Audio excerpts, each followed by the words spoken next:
Et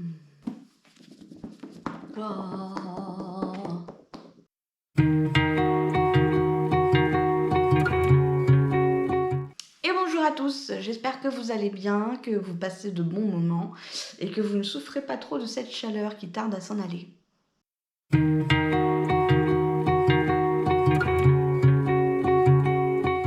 Aujourd'hui, je vous fais un book haul. On va donc parler de mes derniers achats. Pour la plupart, je les ai tous achetés en librairie, sauf un que j'ai acheté sur Vinted. Donc pour le premier, on a La Société très secrète des sorcières extraordinaires de Sangu Mandana, publié chez Lumen.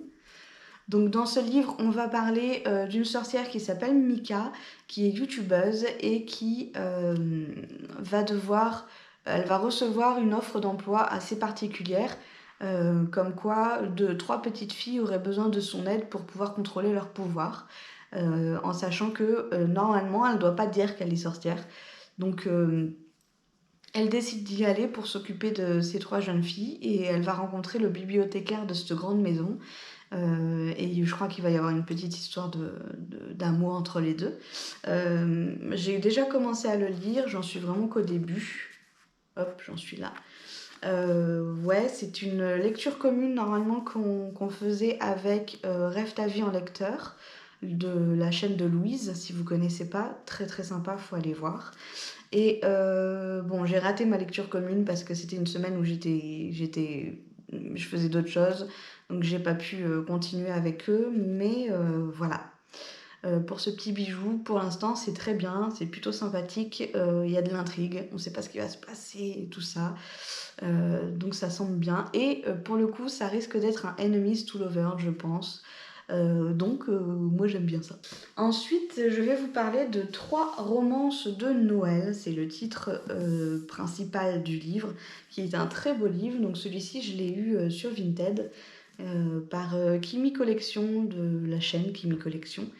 Si vous ne connaissez pas, pareil, il faut aller vous jeter un coup d'œil. En ce moment, elle vend plein de livres sur Vinted, donc c'est le moment. Et là-dedans, donc, on a 3 romances. On a Mon ex, sa copine, mon faux mec et moi, de Juliette Bonté. Ensuite, en deuxième, on a Je te ferai aimer Noël, de Caro M. Lynn. Et en dernier, La gourmandise est un joli défaut, de David Lange. Voilà, je ne vais pas vous les résumer, c'est des romances de Noël. Il va y avoir du Enemies to Lovers, de tout ça, ça va être sympa. Ensuite, je vous présente Les disparus du pays imaginaire d'Aiden Thomas, publié chez Sabran, qui est un magnifique livre. C'est un hardback avec un jaspage qui est vraiment, vraiment splendide. Le livre à l'intérieur est aussi beau que l'extérieur. Hop. Et la couverture, regardez-moi ça comme c'est beau. Excusez-moi, je tousse. Donc pour ce livre, donc c'est une réécriture de Peter Pan, donc Les disparus du pays imaginaire, et donc là-dedans on va suivre Wendy et Peter Pan. Donc c'est un livre que j'ai déjà lu, à laquelle je donne une note de 5 sur 5.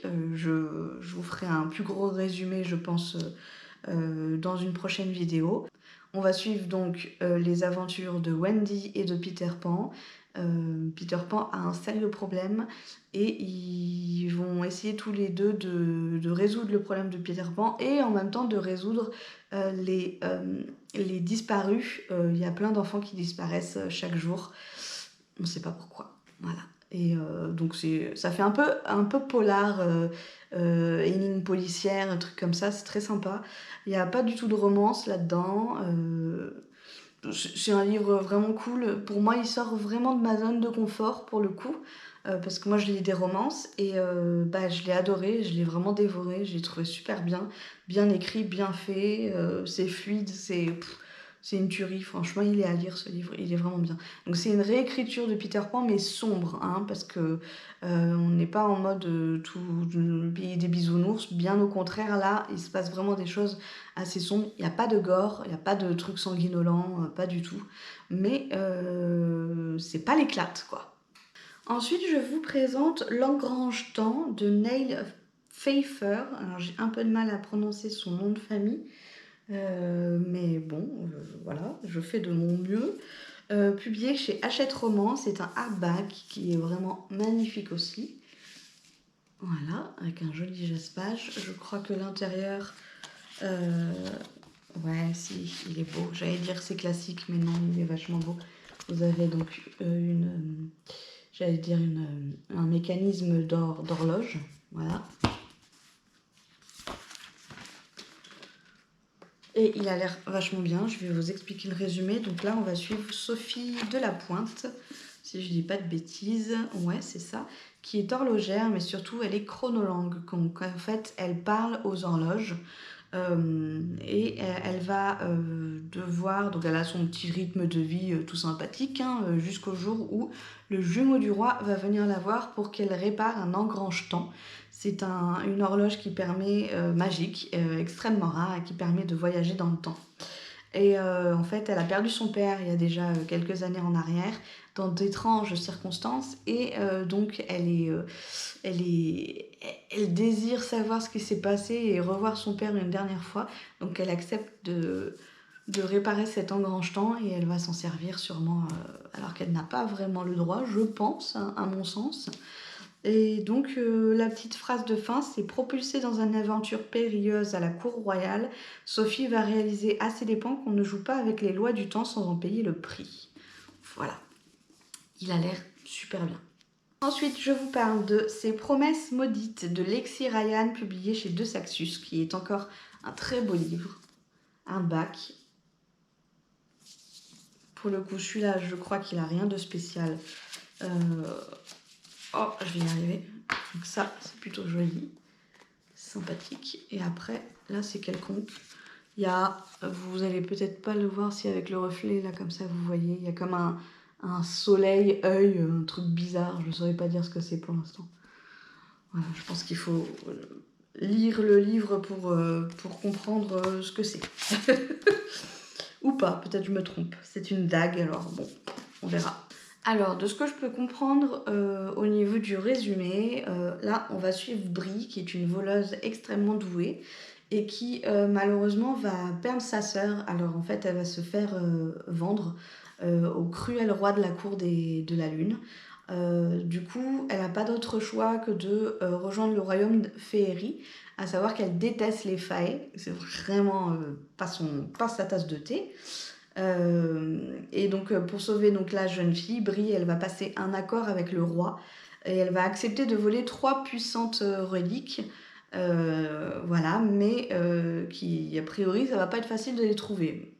Heureuse coïncidence pour elle, elle va rencontrer le prince Ronan, ou Ronan, je ne sais pas comment on le prononce, qui cherche une potentielle épouse humaine. Donc Brie rejoint le rang des prétendantes pour pouvoir arpenter librement les nombreuses salles du palais. Donc pour s'infiltrer dans le palais, elle dit « Wouhou, moi aussi je vais être votre épouse, monsieur ». Mais elle découvre vite que le prince n'est pas aussi détestable qu'elle l'imaginait, donc il va y avoir une petite romance, ça c'est sûr. Elle ne veut pas que ses sentiments pour le prince compromettent sa mission, donc elle accepte l'aide de Finn, qui est le chef du groupe rebelle. Voilà, je n'en sais pas plus. Et plus le temps passe à côté de lui, plus elle a du mal à résister à ses charmes. Donc je crois que dans ce livre, on est sur un triangle amoureux, je pense. Donc si vous n'aimez pas ça, renseignez-vous un peu plus à ce sujet. Mais ça fait déjà 2 personnes qu'elle trouve mignons. Hein. Je suppose que le roi cruel va aussi devenir d'un coup charmant. Donc voilà, si vous n'aimez pas les amoureux multiples, ce livre n'est pas pour vous. Et en dernier, je vous présente Ces choses qu'on cache de Lucie Score, publié chez Michel Lafon. Donc dans ce livre, on va suivre la fratrie Morgan.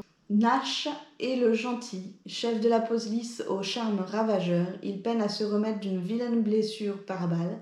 Malgré les crises de panique qui l'assaillent, il est bien décidé à cacher à tous son état, mais c'est sans compter sur sa nouvelle voisine, la brillante et sexy Lina, qui voit clair dans son jeu. Voilà, je m'arrête là pour le résumé, je pense que ça, on comprend où va aller le livre. Ouais, il a l'air pas mal, donc on va voir. Encore une âme torturée qui va se faire délivrer par une jeune fille. Donc je pense que c'est tout à fait mon style de livre. Je sais qu'il y en a un autre, un peu dans la même couverture, mais elle est bleue. Alors je me demande si je me suis pas trompée, si j'ai pas pris un tome 2 ou si c'est bien un one-shot. On verra bien selon la lecture si ça me dérange ou pas, mais voilà. C'est tout pour aujourd'hui, j'espère que la vidéo vous aura plu, merci de l'avoir regardé jusqu'au bout et nous on se retrouve dans une prochaine vidéo. Des bisous, bye bye.